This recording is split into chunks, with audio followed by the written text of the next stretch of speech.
This call is now taking notes. This call is now being recorded. Second सत्र में आप सभी का पुनः स्वागत है। हमारे बीच में श्रीमती वर्षा श्रीवास्तव, उपाध्यक्ष समवाय फाउंडेशन उपस्थित है, उनका स्वागत है। हमारे बीच में कमलेश कुमार तिवारी जी उपस्थित हैं, हमारे समवाय फाउंडेशन के प्रमोटर भी हैं और हमारे आज की फैकल्टी भी, उनका स्वागत है। हमारे बीच में मैडम DS कोठा उपस्थित हैं, उनका स्वागत है, सीनियर थेरेपिस्ट हैं। हमारे बीच में दिव्य बख्शी जी उपस्थित हैं, सीनियर थेरेपिस्ट हैं, उनका स्वागत है। हमारे बीच में मंजीत कौर जसवाल जी उपस्थित हैं, सीनियर थेरेपिस्ट हैं, उनका स्वागत है। हमारे बीच में महेश कुमार जी उपस्थित हैं, समवाय फाउंडेशन के प्रमोटर हैं, हमारे फैकल्टी भी हैं, उनका स्वागत है। हमारे बीच में पूनम गुप्ता मैडम उपस्थित हैं, सीनियर थेरेपिस्ट, उनका स्वागत है। हमारे बीच में रेखा चंपानेरिया जी उपस्थित है, सीनियर थेरेपिस्ट, उनका स्वागत है। हमारे बीच में विष्णु प्रिया मैडम उपस्थित है, बहुत सीनियर थेरेपिस्ट है, उनका स्वागत है। हमारे बीच में यशपाल मदान जी उपस्थित हैं, सीनियर थेरेपिस्ट हैं, उनका स्वागत है। तो हम लोग अभी चर्चा कर रहे थे चाइनीज पर, जो चाइनीज कंसेप्ट था, कैसे सिद्धांत उनके हैं, शुरू कैसे हुआ। तो और अब हम लोग चर्चा करने जा रहे हैं BHB में हम रक्त, ब्लड और उसके कॉन्स्टिट्यूएंट्स के बारे में हम लोग साथ में चर्चा करेंगे कमलेश कुमार तिवारी जी के साथ। तो तिवारी जी शेयर कर लेंगे आप? जी सर।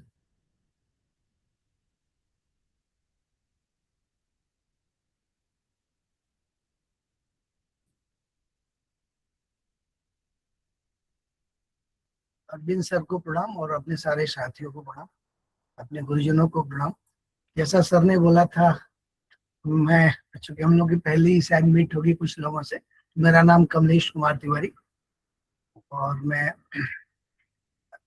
यूपी में रेणुकूट एक जगह है जहाँ पे मैं एज ए मैनेजर वर्क करता हूँ। मैकेनिकल इंजीनियरिंग फील्ड है मेरा और सर की छत्र छाया में हम लोग कुछ पढ़ पाते हैं, पठन का कार्यक्रम। सर ने जैसा बोला आगे हम लोग ब्लड पर कुछ चर्चा करेंगे, इंफॉर्मेशन शेयर करेंगे। तो मैं स्क्रीन शेयर करता हूँ।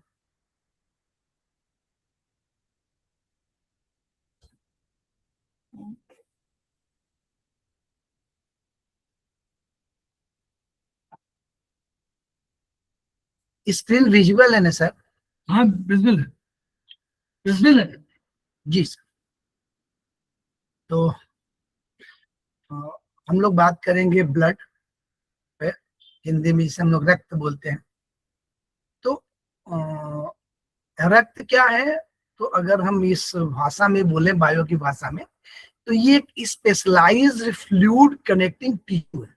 अगर पढ़े होंगे हम लोग और लोग जो टिश्यू के बारे में, तो ये कनेक्टिंग टिश्यू है, मतलब ये कनेक्ट रहता है, ब्रिज बना के, ब्रिज के फॉर्मेशन में ये इसके सारे पार्टिकल्स कनेक्ट रहते हैं। तो ये है स्पेशलाइज्ड फ्लूइड कनेक्टिंग टिश्यू है ब्लड।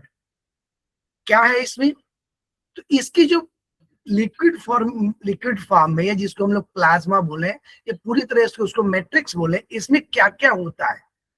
तो जीवित कणिकाएं हैं, मतलब लाइव सेल्स हैं, जो लिक्विड में सस्पेंडेड फॉर्म में है, जो मूवमेंट एनर्जी के कारण मूव करती रहती हैं। तो सस्पेंडेड है, वो जैसा रिक्वायरमेंट होती है फोर्स के अकॉर्डिंगली वो इस लिक्विड में मूव करते हैं, इस प्लाज्मा में। इनमें बहुत सारे तत्व हैं, वाटर एलिमेंट है और ये लाइव सेल्स हैं। इन सब चीजों को मिलके ब्लड बना है। इसका कलर रेड, हम लोग दिखने में है विजिबिलिटी, तो रेड कलर है। पर्पल रेड या स्कारलेट रेड वो आगे चर्चा करेंगे। तो रेड कलर का है और ये बनता कहाँ है? तो सारे ब्लड में जितनी भी चीजें हैं, तत्व, जल, जीवित कणिकाएं, इनका फॉर्मेशन कहीं अलग अलग जगह होता है और वो सब चीजें जो ब्लड वेसल्स है इसमें आके मिलते हैं, ब्लड वेसल्स में मिलते हैं और यहाँ पर ब्लड का फॉर्मेशन होता है। सारे एलिमेंट का फॉर्मेशन अलग अलग जगह होता है, लेकिन वो सब आके ब्लड के जो वेसल्स है जिसमें ब्लड सर्कुलेट होता है उसमें मिलता है।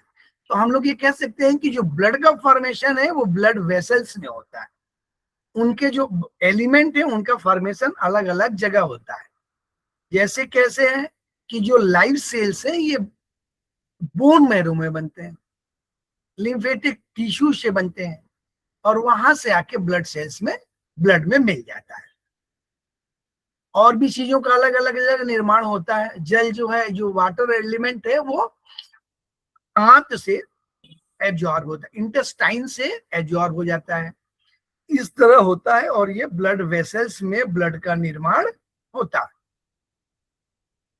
जो ये ब्लड है, चूंकि बॉडी के बहुत सारे पार्ट्स हैं जो अलग अलग एलिमेंट का फॉर्मेशन करते हैं, लेकिन इसमें जो है लीवर और स्प्लीन का जो सहयोग है वो थोड़ा इस विशेष है, ज्यादा है।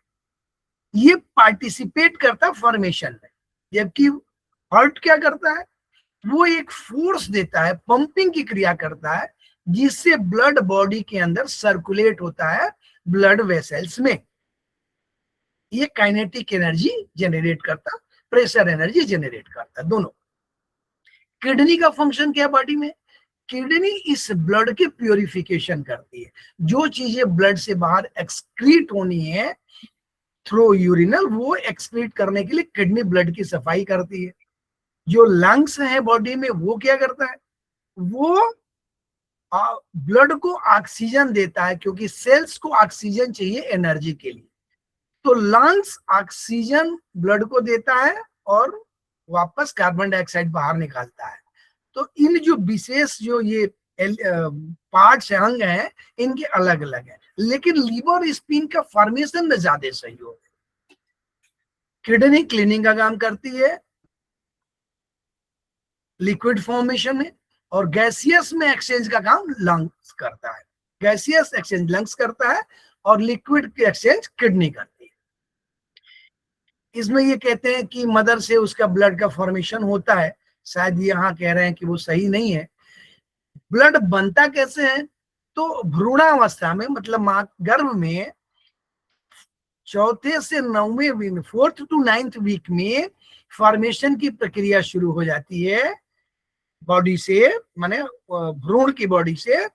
और जब तक बोन मैरो का डेवलपमेंट नहीं होता है, ये कहाँ बनता है, लीवर, स्प्लीन, लिम्फ नोड और इंटेस्टाइन आंत, ये सारे लोग ब्लड के फॉर्मेशन में पार्टिसिपेशन करते हैं।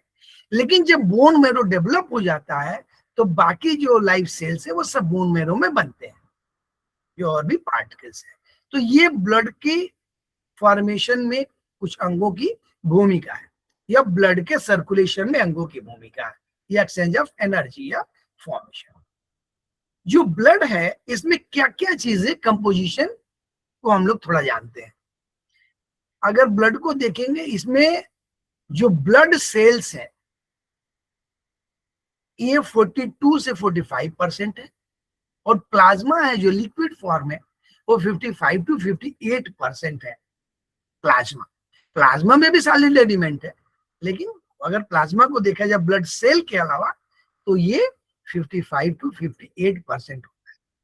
जो लाइव सेल्स जिनकी हम अभी चर्चा करेंगे, इसमें पढ़ेंगे, वो पहला है erythrocyte, leucocyte and thrombocyte. Erythrocyte को नॉर्मल हम लोग भाषा में आरबीसी बोलते हैं, रेड ब्लड सेल। ल्यूकोसाइट को बोलते हैं व्हाइट ब्लड सेल, और थ्रोम्बोसाइट को प्लेटलेट्स बोलते हैं। ये इरिथ्रोसाइट, ल्यूकोसाइट, थ्रोम्बोसाइट ये मेडिकल नेम्स है, और कॉमन हम लोग बोलते हैं आरबीसी, डब्ल्यूबीसी एंड प्लेटलेट्स। और ये जो प्लाज्मा है, इसमें जो ब्लड का पूरा 58 to 58% है, उस पूरे प्लाज्मा का 91-92% वाटर है, और 8 to 9% उसमें सॉलिड एलिमेंट है। तो ये ब्लड का जो कंपोजिशन है इस तरह।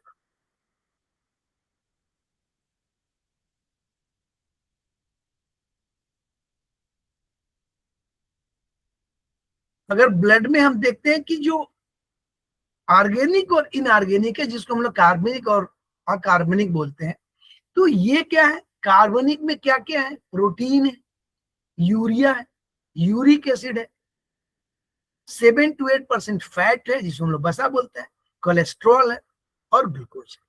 और जो इनऑर्गेनिक है, अकार्बनिक, सोडियम, पोटेशियम, 0.1% के आसपास कैल्शियम है, आयरन है, क्लोराइड है, सल्फेट है, फॉस्फेट है, बाइकार्बोनेट है।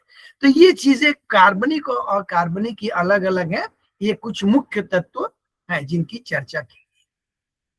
अगर ये देखना है कि और भी बहुत सारे तत्व हैं तो अपनी बुक के एंड में बहुत सारे लिखे हुए हैं उनकी परसेंटेज के साथ, तो उसको हम लोग पढ़ सकते हैं। लेकिन मुख्य जो कुछ हैं जिनकी चर्चा हम लोग इस किताब में कर रहे हैं, या हम लोगों के लिए जो ज्यादा इंपॉर्टेंट है, जो बहुत काम में आएंगे जानकारी के लिए, वो कुछ यहाँ पे मेंशन है। जैसे एल्बुमिन एक तत्व है, ये क्या है? प्रोटीन है, प्लाज्मा प्रोटीन। तो जो भी कार्बनिक तत्व में प्रोटीन है, प्रोटीन कार्बनिक तत्व हमने देखा था प्रोटीन है, तो जो प्रोटीन है कार्बनिक तत्व में, उसकी हाईएस्ट मात्रा है 50 to 65% ये प्लाज्मा प्रोटीन। और बनता कहाँ, संश्लेषण कहाँ है? ये लीवर द्वारा सिंथेसिस होती है। एल्बुमिन जिसका मात्रा कितनी है, 50 to 65% है, ये सिंथेसाइज होती है लीवर द्वारा। ये लीवर की भूमिका बहुत इंपॉर्टेंट है, ये ध्यान रखेंगे। मैक्सिमम केमिकल रिएक्शन लीवर के थ्रू। तो ये एल्बुमिन क्या करता है? ब्लड में प्लाज्मा देता है और प्लाज्मा में जो कंसंट्रेशन है वो मेंटेन रखता है। कंसंट्रेशन का मतलब है कि किसी भी लिक्विड का फ्लो होने से का विरोध करना। कंसंट्रेशन ये है, अगर सिंपल भाषा में समझा जाए कि अगर कोई, मान लीजिए कि आप लिक्विड रखते हैं और कोई और मोटा आयल रखते हैं जिसको हम लोग बोलेंगे, तो आयल फ्लो कम होगा, तो बोलेंगे वो हाईली कंसंट्रेटेड है।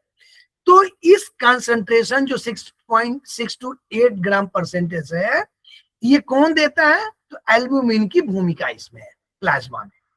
ये विस्कोसिटी प्रदान करता है, सॉरी, वो जो अपोज करता है बहने का वो है विस्कोसिटी।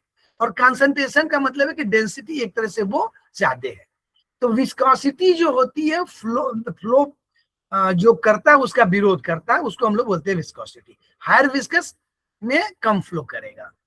और ये क्या प्रदान करता है? ऑस्मोटिक प्रेशर भी प्रदान करता है। ब्लड में एक ऑस्मोटिक प्रेशर है, थोड़ा आगे इसको और जानेंगे। तो ये सारी चीजें प्लाज्मा प्रोटीन का, ये एल्बुमिन का भूमिका है। बनता कहाँ है? लीवर में। ये कंसंट्रेशन देता है और विस्कोसिटी प्रदान करता है, ऑस्मोटिक प्रेशर भी प्रदान करता है। और भी इसका काम है, कुछ तत्व को यह पकड़ के लीवर के पास ले जाता है जहां पे कुछ फंक्शन करता है।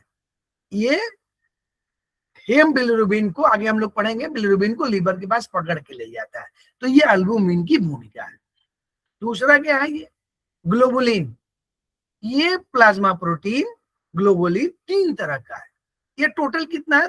29 से 34% है। और ये 3 तरीके का है, alpha globulin, beta globulin and gamma globulin. Alpha globulin क्या है? ये 9.5 से 18% है और लीवर से बनता है। सिंथेसिस जो है लीवर से होता है। बीटा ग्लोबुलिन 8 to 14% है और ये भी लीवर से सिंथेसिस। ये दोनों प्रोटीन जो है ऑस्मोटिक प्रेशर प्रोवाइड करते हैं ब्लड। और क्या करते हैं? जो ये ग्लूकोज और लिपिड के साथ कंजुगेट होके ग्लाइकोप्रोटीन और लाइकोप्रोटीन, गाल्गी ऑपरेटर्स आप लोगों ने अगर पढ़ा होगा सेल में, तो वहां पर प्रोटीन से ये ग्लूकोज और लिपिड से कंजुगेट हो जाता है और ग्लाइकोप्रोटीन और लाइपोप्रोटीन बनाते हैं जो यूज होता है। तो ये काम बीटा ग्लोबुलिन करता है। और एक गामा ग्लोबुलिन है, ये स्पेशली 12 से 22% है। और ये कहाँ बनता है? लिम्फोसाइट और प्लाज्मा से। देखिए, बाकी जितनी चीजें हम लोगों ने पढ़ी थी, alpha globulin, beta globulin, albumin, ये लीवर से सिंथेसिस हुआ था। लेकिन ये जो गामा ग्लोबुलिन है, ये स्पेशली लिम्फोसाइट और प्लाज्मा सेल द्वारा सिंथेसिस होते हैं। तो गामा ग्लोबुलिन की भूमिका थोड़ी अलग है। ये क्या करता है? इसका उपयोग एंटीबॉडी बनाने में काम आता है। ये कई भांति की होते हैं। इम्यूनोग्लोबुलिन आईजी बोलते हैं। एंटीबॉडी शरीर में प्रतिरोधक क्षमता के लिए बनता है। आप लोगों ने कोरोना में सुना होगा एंटीजन और एंटीबॉडी, बहुत लोगों ने। तो एंटीजन डिजीज के लिए होता है और एंटीबॉडी डिजीज से शरीर को बचाती है। तो जो बनाता है ये एंटीबॉडी, इसमें भूमिका किसकी है? गामा ग्लोबुलिन की है। और ये कहाँ बनती है? मुख्य रूप से लिम्फोसाइट में बनती है, और इसमें टाइम टेकन, इसमें टाइम लगता है। तो ये है गामा ग्लोबुलिन। 3 ग्लोबुलिन हुए, अल्फा, बीटा एंड गामा, और 2 ऊपर अल्फा और बीटा लीवर से सिंथेसिस होते हैं, और गामा ग्लोबुलिन लिम्फोसाइट से सिंथेसिस होता है। और ये किस काम में आता है? एंटीबॉडी के काम में आता है, बनाता है। आगे इसमें जो एलिमेंट है वो है फाइब्रोनोजन। इसका परसेंटेज कितनी? ये 6 to 8% है प्रोटीन में, और इसका जो अणुभार है, एटॉमिक वेट जो है, वो 3,40,000 है। और ये भी सिंथेसिस कहाँ होता है? लीवर।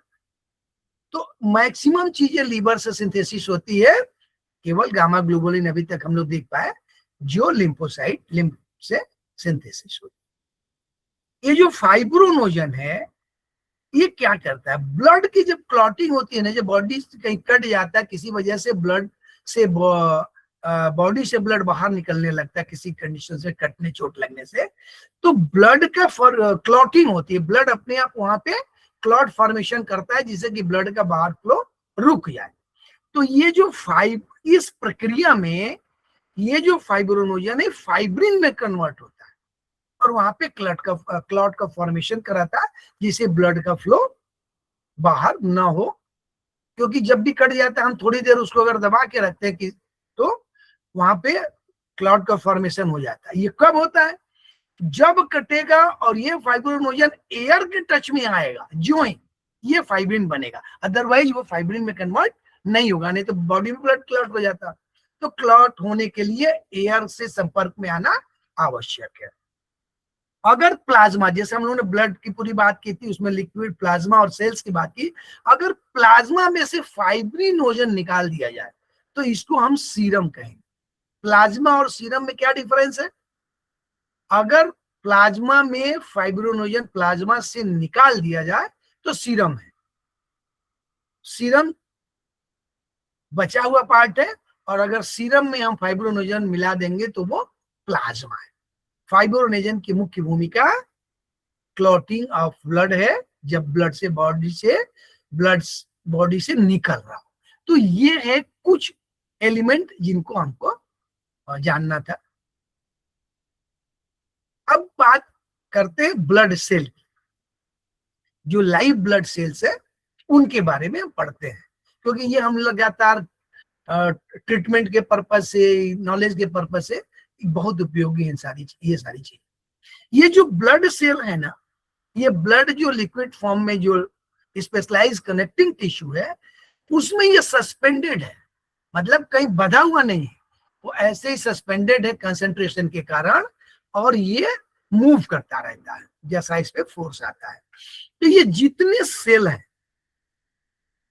किसी में न्यूक्लियस है, किसी में न्यूक्लियस नहीं है, और इनकी जो क्वांटिटी है वो एक निश्चित है कि ये रेंज है उनका, इस रेंज में इनको रहना है सुचारू रूप से शरीर को चलाने के लिए। इनका प्रोडक्शन का रेट एक होगा, और इनकी एक डेथ रेट होगी, इनकी एक लाइफ होगी कि इतने दिन के बाद ये ऑटो में इनकी डेथ हो जाएगी और नए बनेंगे। तो डेथ रेट और प्रोडक्शन रेट में एक सामंजस्य है, संतुलन है।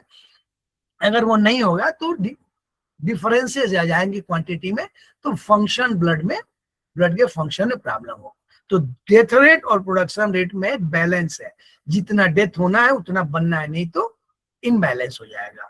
और ये सारे सेल्स की जब डेथ हो जाती है, मतलब इनकी लाइफ समाप्त हो जाती है अपना काम करने के साथ, तो इनका जो कब्रिस्तान है, ग्रेव यार्ड, वो क्या है? स्प्लीन। ये सब लोग ध्यान लें कि स्प्लीन की यहाँ पर एक बड़ी भूमिका है। सारे डेथ सेल्स जो है स्प्लीन के पास है, मैंने वहां पे वो चले जाते हैं स्प्लीन के पास, वो उसको अपने जैसे वो एक फंक्शन है वो यूटिलाइज करके अलग अलग काम करते हैं। तो spleen is a graveyard of the all cells of the blood. Blood cells में पहले हम लोगों ने पढ़ा था RBC, red blood cell, medical में टर्म है इरिथ्रोसाइट। ये क्या? इरिथ्रोसाइट जो है आरबीसी, ये कहां बनता है? तो जो बोन लंबी है शरीर में, उनके दोनों एंड पे बोन मैरो में बनता है।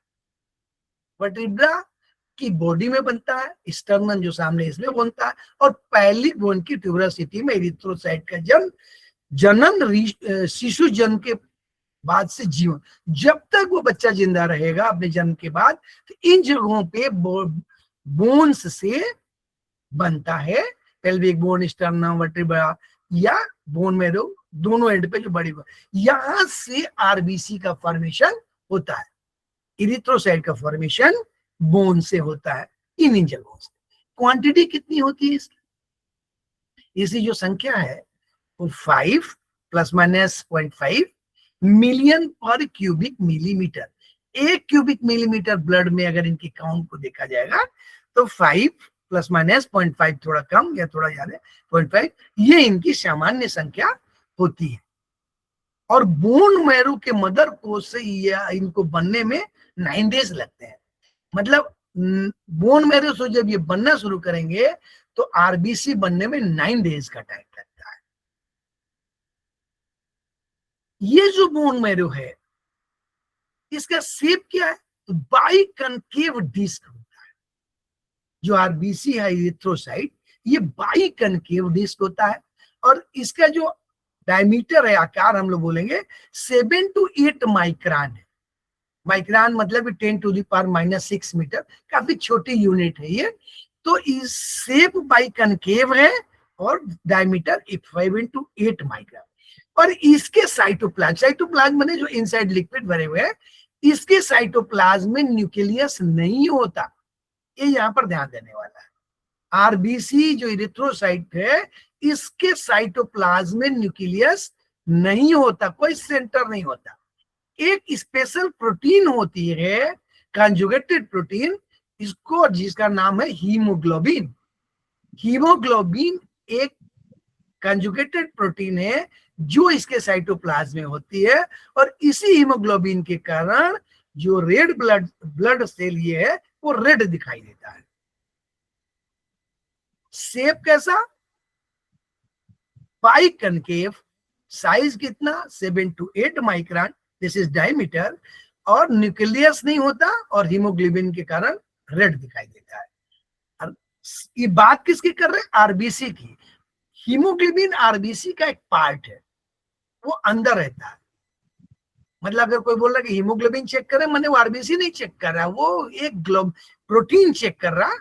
वो किसका पार्ट है? आरबीसी का, इरिथ्रोसाइट का पार्ट है, और इसके कारण वो ब्लड रेड दिखाई देता है। इसका लाइफ कितना होता है? 120 दिन होता है।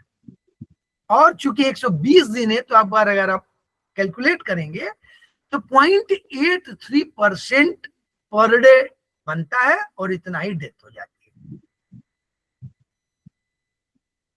0.83% बनता है और इतनी ही डेथ हो जाती है इरिथ्रोसाइट की।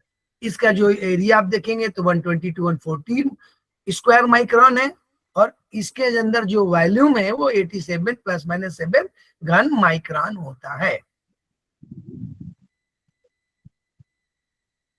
देखिए, अब देखेंगे तो ये शेप है रेड ब्लड सेल का। ये देखेंगे अंदर की तरफ दबा रहता है, और यहीं पर ऑक्सीजन ये चिपकता है आगे जाने के लिए। तो अगर ये ब्लड सेल्स में रेड देखेंगे तो ये आर्टरी है जहाँ पे ब्लड जा रहा है। ये व्हाइट ब्लड सेल है, आरबीसी है, और दूसरा आरबीसी है रेड कलर का, और छोटा वाला प्लेटलेट्स है, ये बाहर निकाल के दिखाया हुआ है। तो ये चीजें हैं, तो ये शेप होता है बाई कनकेव। आपने देखा था बाई कनकेव डिस्क, माने अंदर की तरफ चिपका होता है इसका से, जहां पे ऑक्सीजन होता है। आप यहां से भी देखेंगे तो ये शेप दिखाई दे रहा। तो ये रेड ब्लड सेल का शेप है।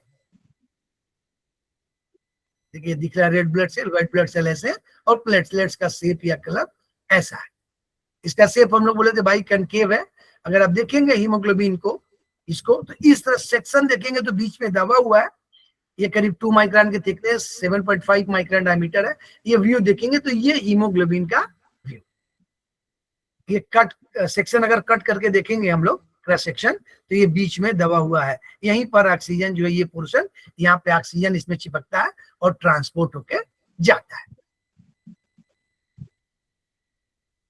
तो ये रीजन है हीमोग्लोबिन के कारण रेड होता है। 120 डेज इसकी लाइफ।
इरिथ्रोसाइट जो आरबीसी है, इसका अगर कंपोजिशन हम लोग देख रहे हैं तो ये क्या है, 60 to 70% जल है और 30 to 40% सॉलिड एलिमेंट है इसमें।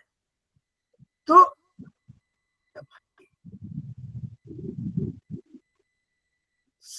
सिक्सटी टू 70% जल है और 30 to 40% सॉलिड एलिमेंट है। इस सॉलिड एलिमेंट में कुछ इनऑर्गेनिक है और कुछ ऑर्गेनिक है। तो कितने हैं? अकार्बनिक जिसे इनऑर्गेनिक बोलेंगे 0.7% और कार्बनिक 29 से 0.3 से 39.2 के आसपास।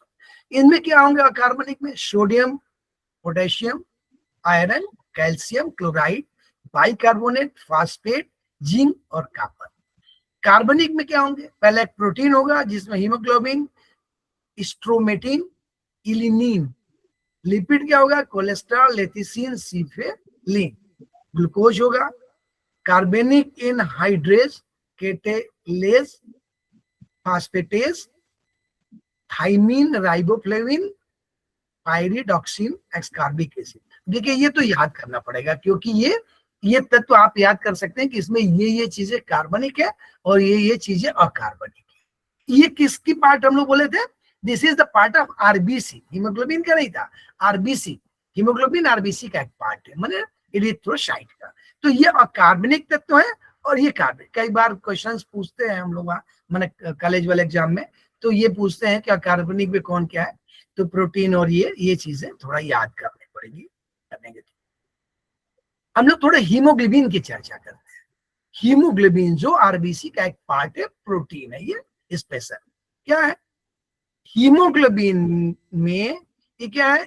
जो आरबीसी है उसमें 29 picogram, this is the smallest माने smallest unit of the measurement mass. तो 29 पाइकोग्राम हीमोग्लोबिन होता है। कितना? एक आरबीसी में। जो कंसंट्रेशन आरबीसी का कितना होना चाहिए हीमोग्लोबिन का बॉडी में? तो स्वस्थ व्यक्ति है तो उसका जो कंसंट्रेशन है 14 ± 1 माने 13 to 15 के बीच में अगर 100 ml ब्लड को लिया जाएगा तो 14 ± 1 ग्राम हीमोग्लोबिन होना चाहिए। ये हीमोग्लोबिन ही ऑक्सीजन को ट्रांसपोर्ट करता है, बाकी गैसेज को ट्रांसपोर्ट करता है। तो अगर इसकी मात्रा कम हो जाएगी तो गैस का ट्रांसपोर्टेशन क्वांटिटी कम हो जाएगी। इसीलिए ब्लड में मुख्य रूप से डॉक्टर हीमोग्लोबिन चेक करने के लिए प्रैक्टिशनर जो लोग हैं वो बोलते हैं तो कितना होना चाहिए? 14 ± 1 कितने में? तो 100 ml ब्लड में। भाई 14 ग्राम कितने में हुआ? तो 100 ml ब्लड में ये क्वांटिटी होगी। और प्रत्येक इरिथ्रोसाइट में 300 मिलियन हीमोग्लोबिन अणु होते हैं। माने एक इरिथ्रोसाइट में 300 मिलियन होता है। और वजन कितना होता है एक इरिथ्रोसाइट में? तो 29 पाइकोग्राम। ये अब ये हीमोग्लोबिन का जो कंस्ट्रक्शन देखेंगे तो प्रत्येक हीमोग्लोबिन अणु में एक अणु ग्लोबिन है।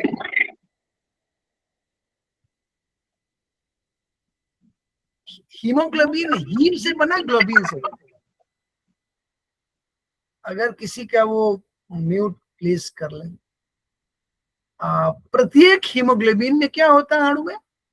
जो एक हीमोग्लोबिन है उसमें एक अणु ग्लोबिन है और 4 अणु हीम है। हीम को हम लोग डायरेक्ट आयरन समझ सकते हैं। तो हीम जो है 4 अणु हीम, देखिए ऐसा एक स्ट्रक्चर बना है, आप देखेंगे इसको तो देखिए एक अणु ग्लोबिन है और 4 अणु हीम है। इससे बनेगा हीमोग्लोबिन। क्या है? 4 अणु हीम के और एक अणु ग्लोबिन के, इससे ये बनेगा हीमोग्लोबिन। ठीक, लेकिन हीमोग्लोबिन कैसे बनता है अगर इसको आप देखेंगे, ये ग्लोबिन, तो ये जो फेरस अणु है, देखिए जो हीम है, हीम कैसे बनेगा?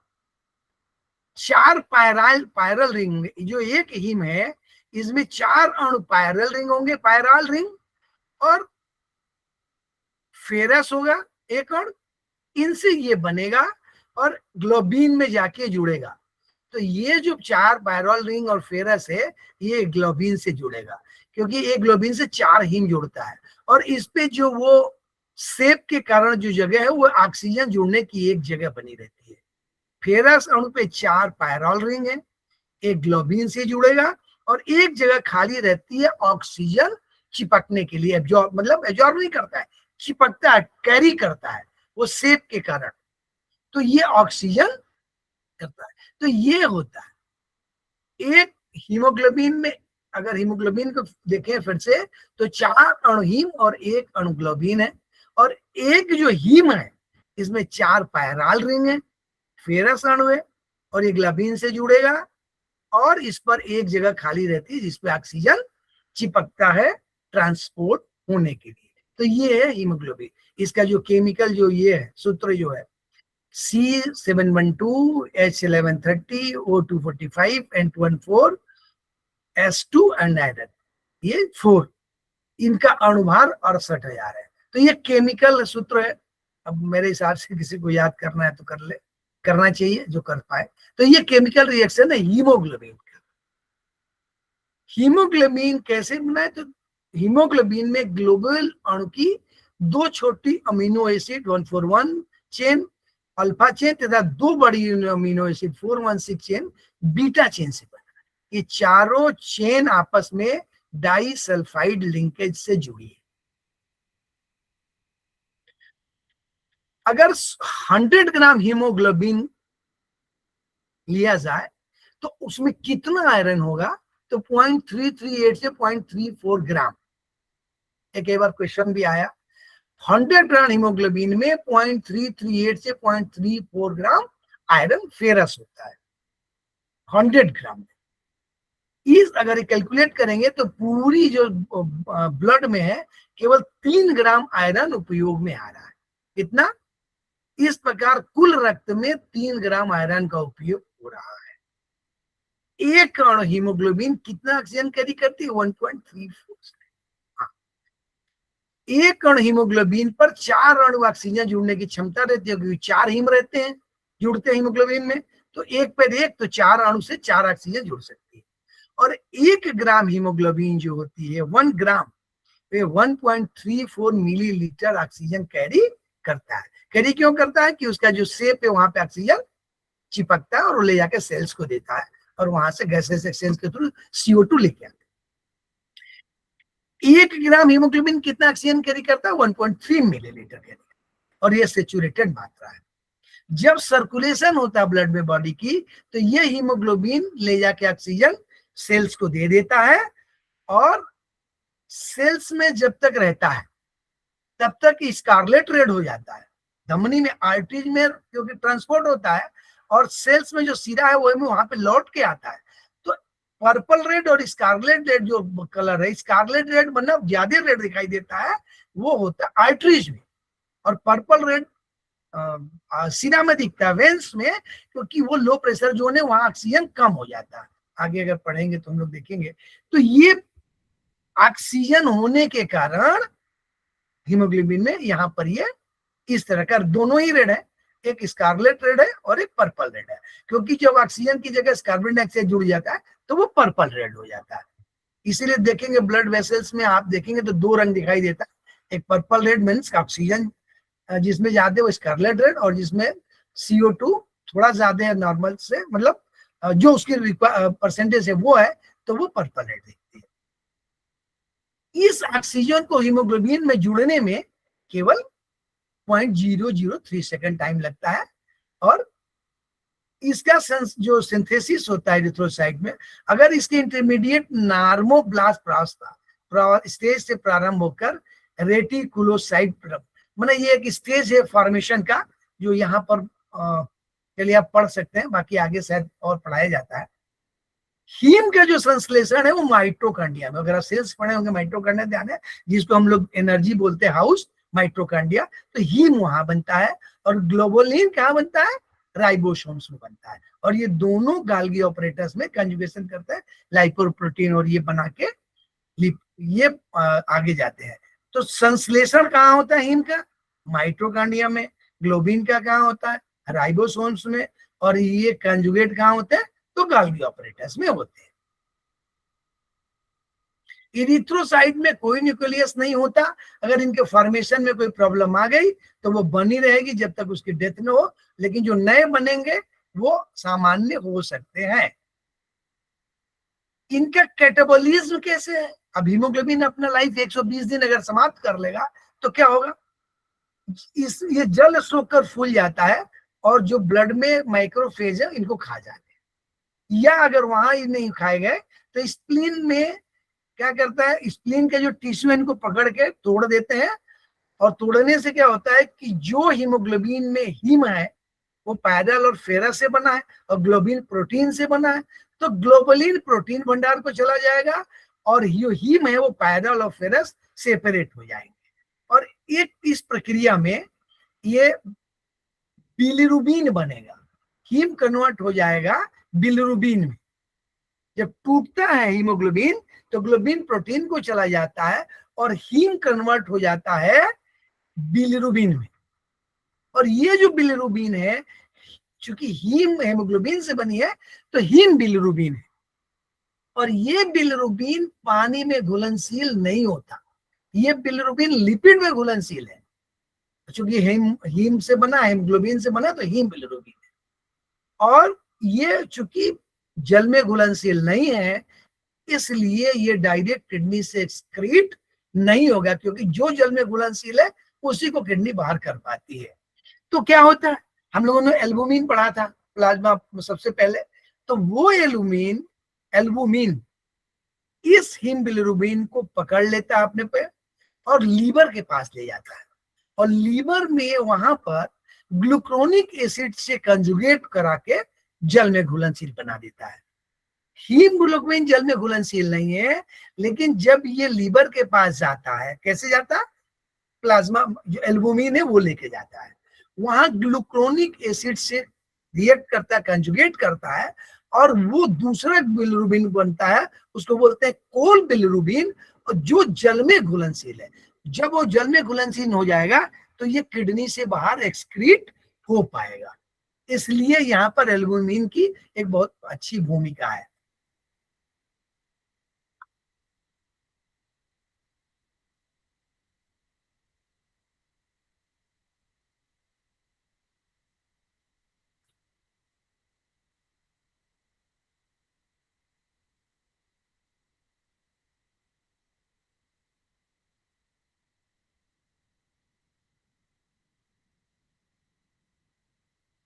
अभी देखिए, जब ये हीमोग्लोबिन टूट के जब हीम बिलिरुबिन बनता है और लीवर के पास जाता है, ग्लूकोनिक एसिड से रिएक्ट करता है, माने कंजुगेशन है, तो कोल बिलिरुबिन में कन्वर्ट होता है।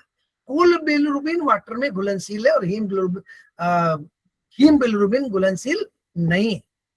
ये क्या कहता है, जब घुलनशील हो जाएगा लीवर से तो ये बाइल जूस में भी चला जाएगा और ब्लड में भी रहेगा, दोनों जगह रहेगा कोल बिलिरुबिन। बाइल जूस के थ्रू अगर आप हम लोग ध्यान दें तो बाइल जूस जो है गॉल ब्लैडर के थ्रू आंत में, छोटी आंत के ड्यूडेनम पोर्शन में ये बाइल जूस को छोड़ता है।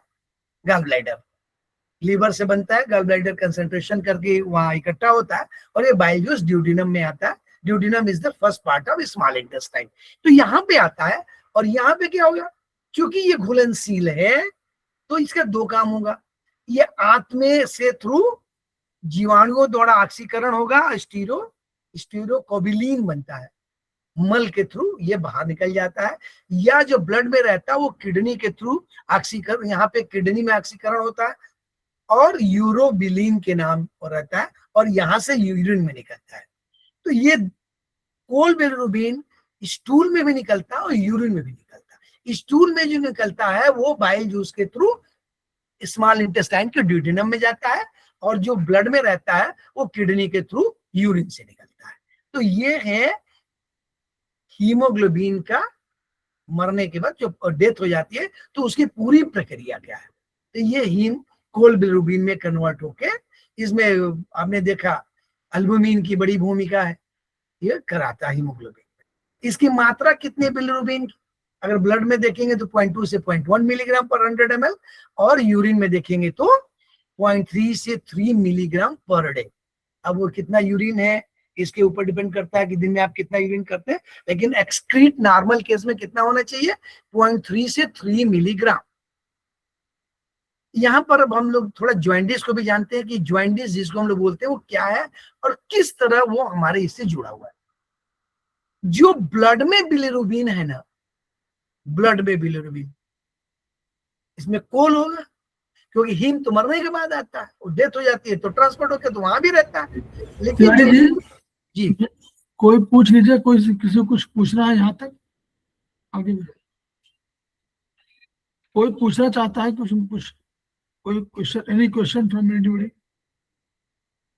रेखा madam, Manjeet madam, Yashpal ji, clear sir. कोई प्रश्न किसी का हो तो पूछ लीजिए जी पर, फिर आगे बढ़े। ठीक है, चलिए। हरिओम, नमस्ते सर। जी या मैडम, ఇప్పుడు यूरिन कलर वाइट कलर आने से प्रॉब्लम है? यूरिन का, हाँ। यूरिन का कलर व्हाइट आने से प्रॉब्लम निश्चित रूप से है। हम लोग यूरिन का कलर पढ़ लेते हैं, देख लेंगे कि वो क्या कलर किस कारण से होता है।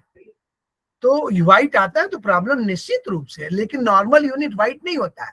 आप देखेंगे अगर वाटर का कंजम्पशन नॉर्मल है तो वो लेस येलो रहता है, बीनिश कलर थोड़ा सा लेस येलो रहता है, और येलो रहना भी चाहिए लेस, क्योंकि ये जो अभी हम पढ़ने जा रहे हैं बिलिरुबिन, इसमें क्या होता है कि एक इलास्टिन होता है, ये इलास्टिन उसको येलो कलर देता है। तो अगर आपकी बिलिरुबिन ज्यादा हो गई तो भी प्रॉब्लम है, कम हो गई तो भी प्रॉब्लम है। तो ये यूरिन का अगर आपका ज्यादा येलो है तो बहुत गड़बड़ है। अब बहुत सारे रीजन है, इसको हम लोग थोड़ा जानने की कोशिश और कर लेते हैं। लेकिन अगर नॉर्मल से कलर अलग है तो बहुत सारी चीजें क्या करता है कि ब्लड से किडनी ब्लड को फिल्टर करती है, तो आपका अगर कलर व्हाइट आ रहा है, कुछ भी आ रहा है, तो पहले वहां निश्चित रूप से प्रॉब्लम है और आपको यूरिन के टेस्ट कराने चाहिए अलग अलग, कि उसमें क्या क्या एलिमेंट आ रहे हैं और किसकी मात्रा कितनी होनी चाहिए। लेकिन नॉर्मल यूरिन का कलर लाइट येलो होना चाहिए क्योंकि इलास्टिन रहता है। ठीक है, ठीक है। इसमें किडनी पर ट्रीटमेंट करना है, किडनी यांग पर, किडनी पर किडनी यांग, क्योंकि यूरिन का कलर यहां से भी आ सकता है और किडनी के कारण भी आ सकता है। क्योंकि किडनी का जो फंक्शन अगर हम लोग पढ़े हैं तो बहुत सारा एब्जॉर्प्शन रीएब्जॉर्प्शन होता है बहुत सारे कारण, तो एक वो जिम्मेदार है और दूसरा ब्लड में हीमोग्लोबिन जिम्मेदार है। एक एक बार लाइट येलो, एक एक बार सफेद से आने से प्रॉब्लम है? निश्चित प्रॉब्लम। ओ, लाइट येलो रेगुलर आ रही है तो नहीं प्रॉब्लम है, लेकिन व्हाइट आ रहा है तो निश्चित प्रॉब्लम। ओ, व्हाइट तो आना ही नहीं चाहिए। अगर किसी का यूरिन व्हाइट है तो समथिंग रॉन्ग, ब्लड टेस्ट कराना चाहिए, मेडिकल प्रैक्टिशनर से बहुत सारी चीजें एकदम कराना चाहिए। धन्यवाद। कई बार ज्यादा पिला रहा है तो वाटर की क्वांटिटी बॉडी में कम हो सकती है, वो इंक्रीज करने से भी नॉर्मल हो जाता है। हाँ, water 60 kgs weight, 4 litre water. 4 भी हाईएस्ट है, अगर आप 3 लीटर भी कंज्यूम करते हैं तो बहुत है। ओके, ठीक है। अगर आप 3 लीटर भी पर डे वाटर कंज्यूम करते हैं तो ये सफिशियंट क्वांटिटी है। 4 लीटर मतलब क्योंकि जितना पानी आप ज्यादा पियोगे, वाटर इनटेक करोगे, उतनी क्वांटिटी किडनी को फिल्टर करना पड़ेगा, तो किडनी को अपने रिक्वायरमेंट से ज्यादा फंक्शन करना पड़ेगा। तो ऐसा नहीं कि आप 6 लीटर पी लो तो अच्छा ना, 3 लीटर के आसपास अगर आप पी रहे हो तो वेरी गुड। ओके, ठीक है।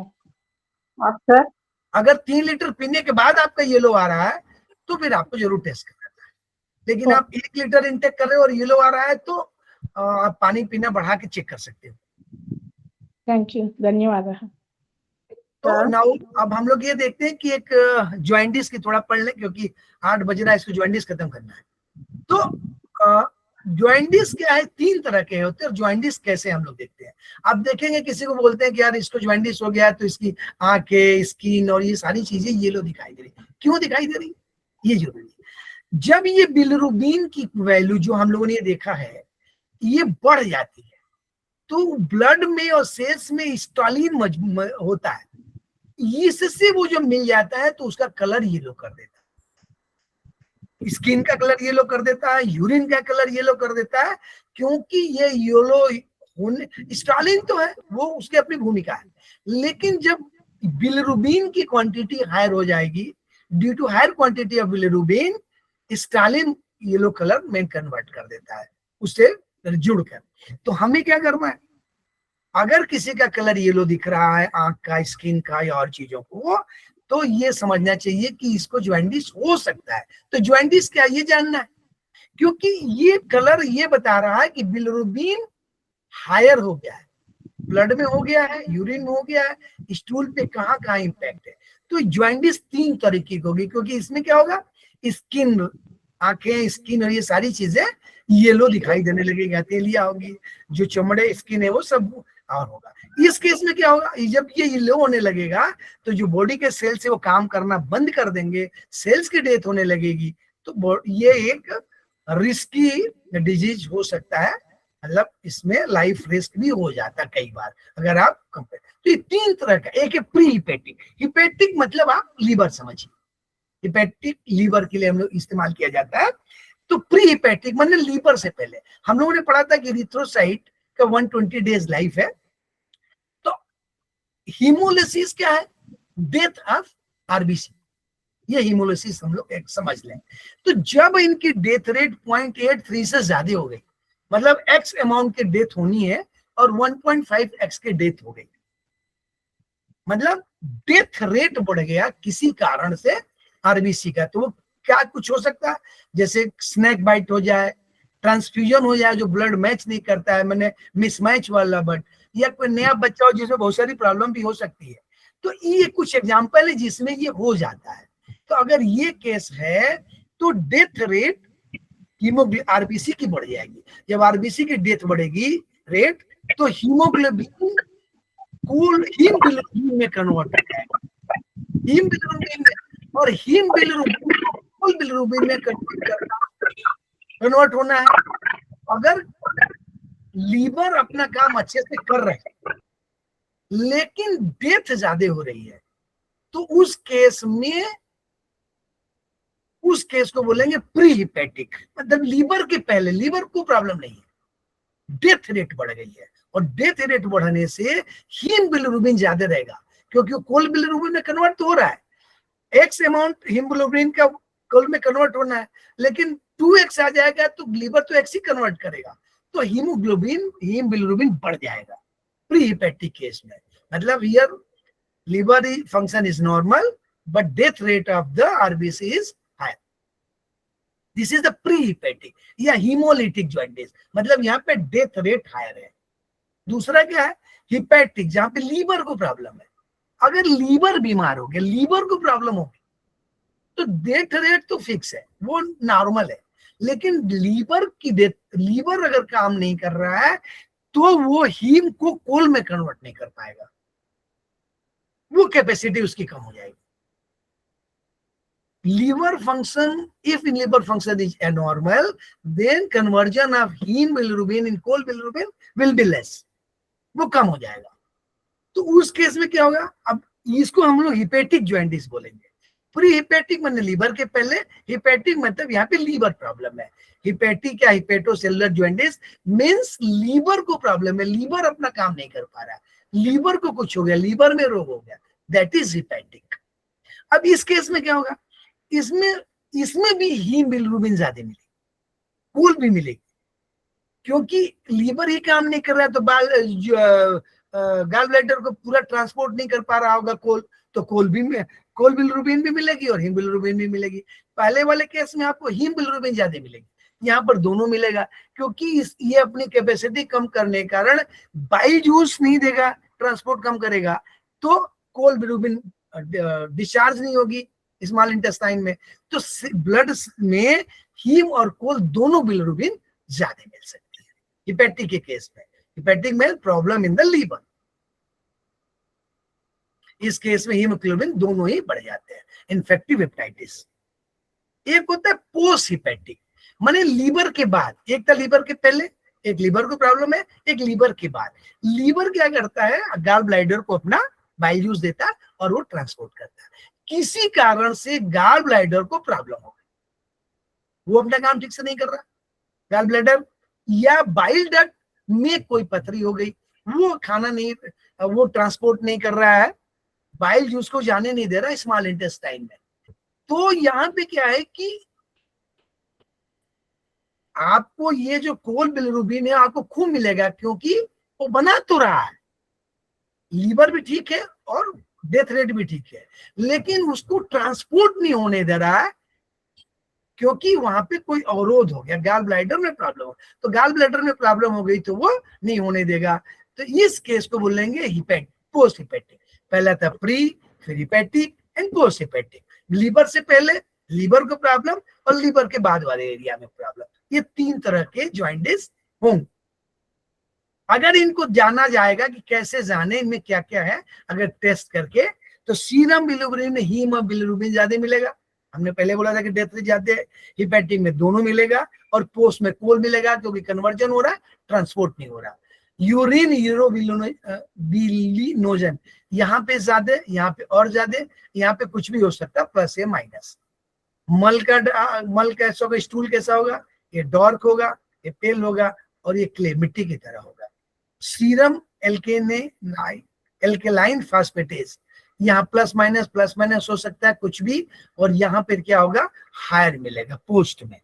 तो ये ब्लड टेस्ट से भी आप समझ सकते हैं कि इनको कौन सा प्रॉब्लम हुआ है, क्योंकि फिजिकल तो दिखाई नहीं देगा लीवर, तो जब ये आप टेस्ट कराएंगे तो आपको जो ज्यादा मिलेगा ये तीनों चारों चीजों में, तो आप इस जैसे सीरम एल्केलाइन फास्फेट बहुत ज्यादा मिल रहा है, इट मीन्स की पोस्ट हिपैटिक है। अगर यूरिन यूरोबिलिनोजन मिल रहा है बहुत ज्यादा, इट मीन्स की ये हिपैटिक है। तो ये इस तरह, अगर हीमोग्लोबिन बहुत ज्यादा मिल रहा है तो ये प्री हिपैटिक है। तो ये ब्लड टेस्ट से भी आप सोच सकते हैं कि जो मेडिकल प्रैक्टिशनर है, जो लोग, वो ये सोच सकते हैं कि ये प्री हिपैटिक है, हिपैटिक है या पोस्ट हिपैटिक है, किसी निष्कर्ष पे चलने में ये मदद करेगा। सर 5 मिनट और समय ले लिया जाए। बिल्कुल बिल्कुल लीजिए लीजिए। जी। और लोग बताइए, मंजीत मैडम, रेखा मैडम, डीएस मैडम। बोलिए बोलिए, कंटिन्यू। ओके, सर किडनी यिन और किडनी यांग का क्या मतलब होता है? वो वहां तो चाइनीज में बताएंगे, वो चाइनीज में ठीक है। वो आएगा, वो चैप्टर आएगा, किडनी का चैप्टर आएगा, बहुत बढ़िया, वो सब समझ में आएगा। ठीक है, वहां परेशान मत होइए, अभी हम लोग इसको समझे। ठीक। एक शब्द है एनीमिया, नॉर्मल सुनने में आता है। एनीमिया का मतलब ये है कि हीमोग्लोबिन की वैल्यू कम हो जाती है, अमाउंट कम हो जाता है सामान्य से। एनीमिया बोलते रहे, एनीमिक है, मैंने वो ये बताने की कोशिश कर रहा है कि इनमें हीमोग्लोबिन की मात्रा कम हो गई, ये जो 14 +-1 है इससे कम हो गई। ये जब कम हो जाती है तो म्यूकस मेम्ब्रेन, नाखून, त्वचा ये पीला हो सकता है, रक्तहीन हो सकता है, मतलब रेड नहीं दिखाई देगा, मैंने अलग अलग कलर होगा, बोलेगा अरे चमड़ा इसका सफेद हो रहा है। इट मीन्स की पॉसिबिलिटी है कि हीमोग्लोबिन कम हो गया, और जब हीमोग्लोबिन कम हो जाएगा तो ऑक्सीजन कैरिंग कैपेसिटी कम हो जाएगी। इस कारण से ब्रीदिंग तेज हो सकती है, कमजोरी लगेगा, क्योंकि सेल्स को ऑक्सीजन नहीं मिलने से एनर्जी नहीं मिलेगी, ग्लूकोज का रिएक्शन करके एनर्जी जनरेट होती है वो नहीं होगी। तो एनीमिया होने से, एनीमिया को हम लोग कैसे देखेंगे, अगर आप इसको देखेंगे,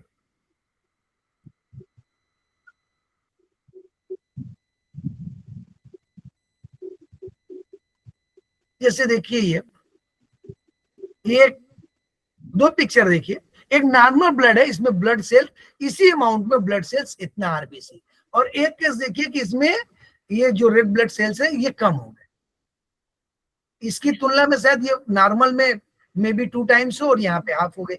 इट मीन्स कि आरबीसी कम हो गई, या हम उसको हीमोग्लोबिन से मेजर करेंगे तो हीमोग्लोबिन कम हो गया। तो हीमोग्लोबिन ही ऑक्सीजन कैरिंग कैपेसिटी शो करता है, मैंने ट्रांसपोर्टेशन ऑफ ऑक्सीजन इस अमाउंट पे डिफाइन करते, निर्भर करता है हीमोग्लोबिन कितना है। तो अगर हीमोग्लोबिन कम हो गया तो वो एनीमिक हो गया, इसको एनीमिया बोलेंगे। रीजन बहुत सारे हो सकते हैं, और जब एनीमिया हो गया मीन्स की ऑक्सीजन नहीं कैरी कर रहा है तो उसको ब्रीथिंग ट्रबल होगी क्योंकि जल्दी जल्दी बॉडी ऑक्सीजन के लिए कोशिश करेगी, ब्लड फ्लो बढ़ सकता है, ब्रीदिंग बढ़ सकती है कि ऑक्सीजन अमाउंट कंज्यूम करना है, तो ये प्रॉब्लम हो सकती है और एनर्जी नहीं होने से आपको कमजोरी लग सकता है। तो ये है एनीमिया। ये क्या कैसे हो सकता है? क्योंकि एनीमिया हो कैसे सकता है, कुछ तरीके ये कि जहां पर ये बनते हो वहां पर इनका प्रोडक्शन ही रुक जाए। जैसे एनीमिया कब होगा? जहां पे हीमोग्लोबिन बनता है, माने आरबीसी बनता है बोन मेरो में, अगर बोन मेरो इनका प्रोडक्शन कम कर दे तो ये कम हो जाएंगे, या बोन मेरो प्रोडक्शन तो करने की कैपेसिटी में है लेकिन बनाने के लिए जो तत्व चाहिए वो उपलब्ध नहीं है। फिर बनाएगा बोन मेरो लेकिन उसको एलिमेंट तो चाहिए। तो जैसे कोई आदमी खाना नहीं खा रहा, माल न्यूट्रिशन हो गया, भूखा है, खाने को ही नहीं है, तो एलिमेंट नहीं मिलेंगे तो कहां से बनाएगा? एचाइला गैस्ट्रिया, ये एचाइला गैस्ट्रिया क्या होता है? स्टमक के अंदर जो गैस्ट्रिक वो है वो ग्रंथियां वो गैस रिलीज कर लिक्विड रिलीज करती है, इंटेस्टिक फैक्टर और भी चीजें, तो वो रिलीज नहीं कर रहे। एचाइला गैस्ट्रिया उसको बोलते हैं कि अब्सेंट हो गया गैस्ट्रिक जूस।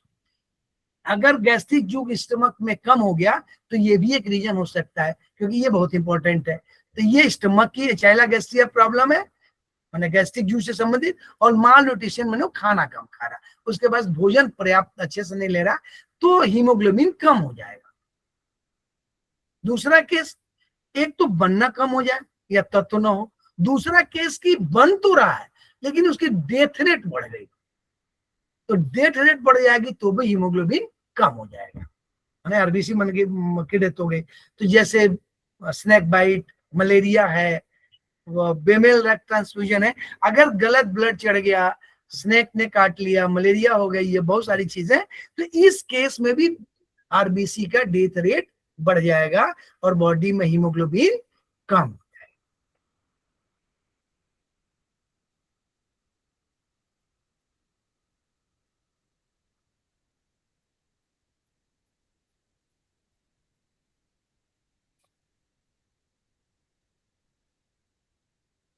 और क्या रीजन हो सकते हैं? जो सेल बन रहा है आरबीसी, उसमें उनका शेप अलग हो जाए। जैसे जो हम लोगों ने एक शेप डिस्कस किया था, वो शेप ना हो कोई और, जैसे सिकल सेल एनीमिया हंसिया के आकार का बन गया तो वो यूटिलाइज ही नहीं होगा, कोई काम नहीं कर पाएगा, ये भी एक रीजन हो सकता है। थैलेसीमिया डिजीज है, एप्लास्टिक एनीमिया है, ल्यूकेमिया है, anaemia of malignancy, anaemia of pregnancy, anaemia of infect, ये बहुत सारे डिजीज हैं, ये कारण है। इन डिजीज के कारण भी आपका एनीमिया हो सकता है, माने हीमोग्लोबिन कम होगा, ब्लड आरबीसी की संख्या कम हो सकती है। ये एक अन्य सामान्य बहुत सारे रीजन है कि ये डिजीज हो गई तो हीमोग्लोबिन कम हो गया, माने आरबीसी कम हो गया। और क्या हो सकता है? एक आयरन डिफिशियंसी भी है कि आप पूरा भोजन नहीं ले रहे हैं अच्छे से, आयरन नहीं है, विटामिन नहीं, प्रोटीन नहीं है, तो कुपोषण के अगर आप शिकार हैं तो आपके पास एनीमिया हो सकता है आपको, और इंटेक्ट नहीं है तो। दूसरा, बन तो रहा है ब्लड, लेकिन जो आंत है उस पर कुछ ऐसे परजीवी हैं, जो कीड़े हैं, जो आपके ब्लड को ही पी जा रहे हैं, वो इंटेक कर रहे हैं, बन रहा है लेकिन वो पी जा रहे हैं। कई बार देखे होंगे बच्चों के पेट से कीड़े या और भी पेट से कीड़े निकलते हैं, तो वही अगर आपके ब्लड को पी जाएंगे तो आपका क्या होगा? आप एनीमिक हो सकते हैं। कभी कभी और भी रीजन हो सकता है, अचानक ब्लीडिंग हो जाए किसी को, रीजन कुछ भी हो सकता है, कट जाए, कुछ और भी रीजन हो। अगर ब्लड बह गया बाहर तो ब्लीडिंग हो गई तो कम हो जाएगा। और अगर आयरन की कमी है तो अनियमित मेटाबॉलिज्म होगा। अगर मेटाबॉलिज्म रिएक्शन ही गड़बड़ हो गया तो आयरन स्प्लीन, लिवर, पेनक्रियाज और कहीं और इकट्ठा होने लगेगा, जिसको हीमोडोसिस बोलते हैं। तो इस केस में भी आयरन का गलत इस्तेमाल होने लगेगा, अलग जगह इकट्ठा होगा, तो एनीमिया हो जाएगी, क्योंकि आयरन की कमी हो गई। अगर आप ब्लड टेस्ट कराएंगे तो क्या मिलेगा? एरिथ्रोसाइट का साइज छोटा मिल सकता है, हीमोग्लोबिन कम दिखाई देगी, इरिथ्रोसाइट की संख्या कम हो सकती है। एक तो आकार अलग होगा, एक संख्या कम होगी। कुछ क्या होंगे आरबीसी जिनमें छेद हो गया, छिद्रयुक्त पिक्नोटिक सेल्स होंगे।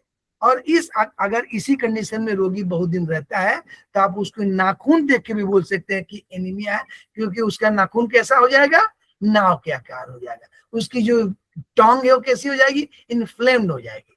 तो अगर किसी की टोंग इन्फ्लेम्ड है या नाखून आकार का नाखून नाव के आकार का है, तो आप ऐसे भी देख के बोल सकते हैं कि ये एनीमिक पेशेंट है। माने इसको एनीमिया ब्लड, क्योंकि फाइनली तो हम लोग ब्लड टेस्ट से जाएंगे, लेकिन ऐसा भी है। और ये कंडीशंस कब आएंगी, जब काफी दिन से वो एनीमिक रहेगा, तो दिन से नहीं खाएगा तो इसको हो सकता है।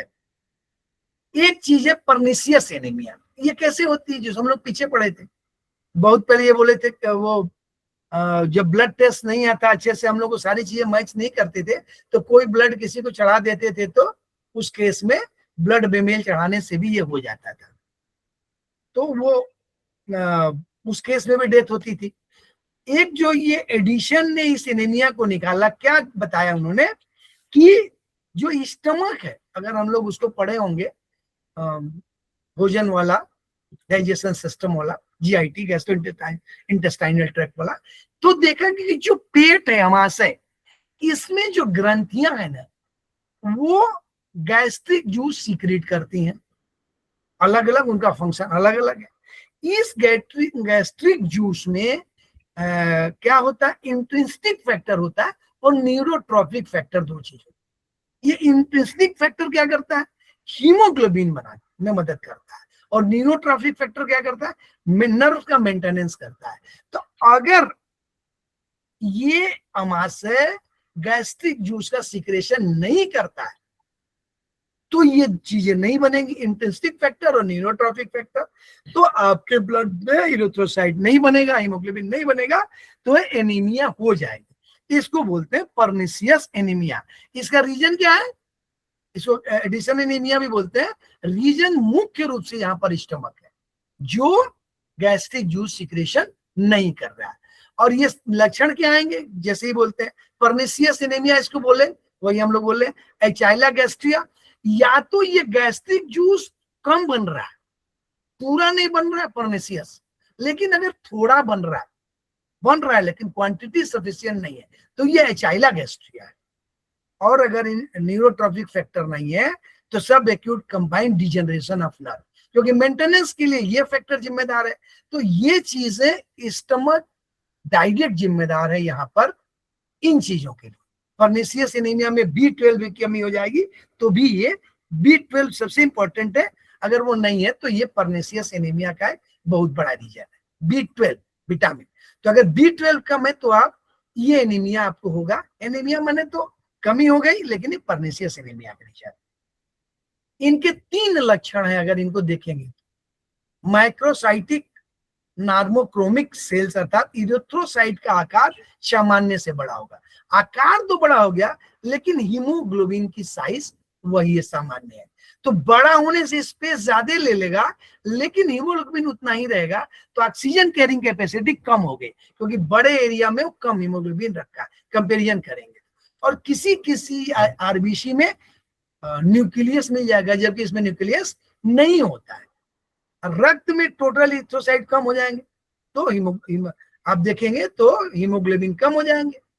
चौथा क्या, अगर ये बड़ा हो गया, या बोला था कि साइज बड़ा हो सकता है, तो इनका जीवन काल छोटा हो जाएगा। और जीवन काल छोटा होगा माने इनकी डेथ रेट ज्यादा हो जाएगी, सामान्य से अधिक संख्या में हीमोलाइज्ड होंगे, मैंने डेथ रेट हो गया। और ये डेथ रेट होने से क्या होगा, सीरम में बिलिरुबिन, क्योंकि आप देखे थे कि हीमोग्लोबिन के डेथ होने के कारण बिलिरुबिन बढ़ता है, तो ये बिलिरुबिन हायर हो जाएगा अगर डेथ रेट ज्यादा होगी। तो अगर डेथ रेट ज्यादा नहीं है तब तो खाना नहीं खाया, लेकिन डेथ रेट ज्यादा हो गई तो बिलिरुबिन ज्यादा हो जाएगा। अगर बोन मेरो का परीक्षण कराएंगे तो हाइपर प्लास्टिक एक्टिविटी मिलेगी। हाइपर मीन्स ज्यादा, तो ये एक्टिविटी माने नॉर्मल से ज्यादा। और गैस्ट्रिक जूस को अगर परीक्षण कराएंगे तो उसमें HCl नहीं मिलेगा। HCl का फंक्शन हम लोग उसमें पढ़े हैं, मैंने स्टमक वाले एरिया में। तो जो ये, तो अगर हाइड्रोक्लोरिक एसिड नहीं मिलेगा तो बहुत सारे एक्शन नहीं होंगे, उधर नहीं जाएगा। बस एक का प्लास्टिक एनीमिया खत्म कर दें। एक तो था वो एनीमिया बोन मैरो से परनिशियस एनीमिया, और एक प्लास्टिक है। किसी कारण से बोन मैरो जनरेशन ही बंद कर देती है आरबीसी का या और सेल्स का, तो ये प्लास्टिक एनीमिया। वहां क्या था कि अब खाना नहीं खाए, अलग शेप है, बन रहा है, यहां पर जनरेशन ही बंद कर देती है बोन मैरो। क्यों बंद कर सकती है? या तो रेडिएशन, हम ट्रीटमेंट में जितना रेडिएशन लेते हैं, हम एक्सरे कराते हैं, बहुत सारे ट्रीटमेंट कराते हैं, तो बोन मैरो रेडिएशन के कारण हो सकता है कि वो जेनरेट ना करे आरबीसी, तो ये है रेडिएशन। दूसरा बेंजीन टॉक्सिसिटी, अगर आप बेंजीन का उपयोग ज्यादा करते हैं तो ये भी प्रॉब्लम क्रिएट करता है, बनने नहीं देगा बोन मैरो। माने रेडिएशन भी रीजन हो सकती है, बेंजीन भी रीजन हो सकता है। और भी क्या हो सकता है कि बहुत सारे ऐसे दवा हैं जिनको, जैसे क्लोरेम फेनिकॉल या गोल्ड कंपाउंड, जो अगर आप डाइट बहुत इंटेक करते हैं तो ये क्या करेंगे, इन रोगियों को लगातार बुखार बना रहता है, क्योंकि शरीर में टेम्परेचर रेगुलेशन सिस्टम का माध्यम रक्त है, ये घुमाता है और इसकी मात्रा कम हो रही है। इसके कारण रक्त कणिकाओं की कमी के कारण अगर ब्लड सेल्स की कमी हुई तो ओरल कैविटी या फेरेंक्स में अल्सर हो सकता है। तो ये रीजन हो सकता है कि एनीमिया इन प्लास्टिक और वो परनिशियस, ये दो एनीमिया है, एक जनरेशन कम हो जाएगा, खराब होगा, और एक जनरेशन बंद हो जाएगा। तो ये है, अगर ब्लड टेस्ट कराएंगे यहाँ पे तो पैनसाइटोपेनिया माने रक्त की सभी कणिकाओं की कमी। एप्लास्टिक एनीमिया में क्या है कि सारे ब्लड सेल कम हो जाएंगे अगर बोन मैरो काम करना। और क्या होगा, माइक्रोसाइटिक नार्मोग्लोबिन माने इरिथ्रोसाइट का आकार बड़ा हो सकता है और हीमोग्लोबिन की मात्रा उसकी तुलना में कम या सामान्य हो सकती है। थ्रोम्बोसाइट माने प्लेटलेट्स कम हो जाएगा, और बोन मैरो हाइपोप्लास्टिक माने ये फंक्शन कम करेगी, हाइपो माने कम। तो ये रहा आरबीसी कंप्लीट हो गया, इसमें चर्चा कर सकते हैं जैसा बोलना है। कम आज का कोर्स यही रखते हैं सर, अभी 24 ठीक ठीक okay, thank you Tiwari ji, बहुत बढ़िया। और हम लोग फिर वही कोशिश करते हैं कि जो हमारे पास किसी तरह का ज्ञान है उस ज्ञान को हम लोग ट्रांसफर करने की कोशिश करते हैं, उसको रोकते नहीं हैं। अगर ज्ञान को हम रोकेंगे तो जैसे हमने पढ़ा था कि ऊर्जा को हम लोग रोकते हैं तो हमारे लिए बीमारी पैदा हो जाती है, वैसे अगर हम अपनी ऊर्जा को यानी हम अपने ज्ञान को रोकते हैं तो ज्ञान का एक तो धारा नहीं बहेगी, और दूसरा जो हमारे समाज में दूसरे को ज्ञान प्राप्त हो सकता है उससे वंचित रहेंगे लोग, और हम अपनी थेरेपी को आगे बढ़ा नहीं पाएंगे।